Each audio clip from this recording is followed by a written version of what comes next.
Yo, what's going on, guys? Just want to give you guys my quick thoughts. Just got home from school, and I want to talk about the Knicks when it came to the trade deadline. Because the New York Knicks did absolutely nothing. Nothing at all. Not one move. Am I surprised that we didn't make a big splash move? No, because I didn't think we are going to make a big splash move. But nothing at all. Nothing at all during the trade deadline. It's completely over. Didn't get anything for Burks. Anything for Noel.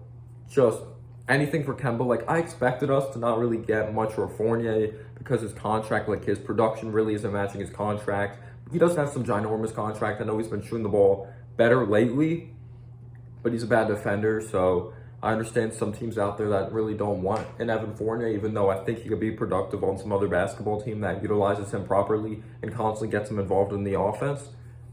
But just waive Kemba at this point. Like, what's the point of having Kemba Walker on this basketball team? There's no point at all.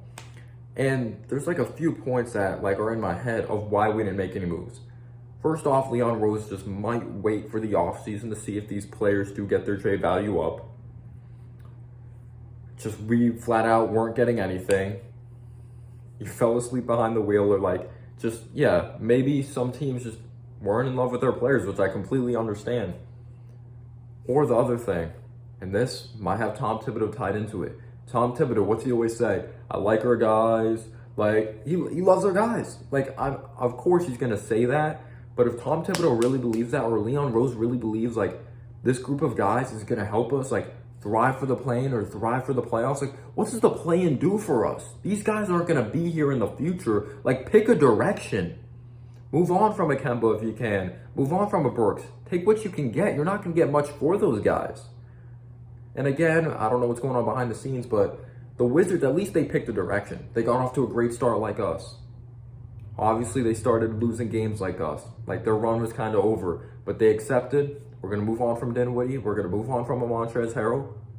We're going to pick a direction of kind of going young. The Knicks, they just stuck with their guys.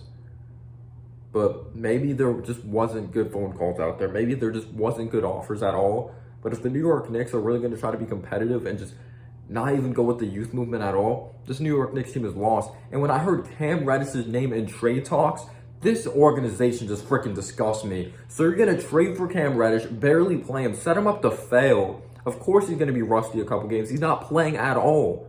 You have Burks ahead of him. You have Fournier ahead of him. He's getting no playing time, or barely any playing time. And when I heard his name in freaking trade discussions, like, you just gave up a first rounder for this guy. This team is just, oh my. I don't even know what to believe. I don't. The Knicks never give us any true reason to believe moving forward. We have no direction. We have no direction. Leon Rose better have something up his sleeve. Peace out, y'all. What's up, Jay?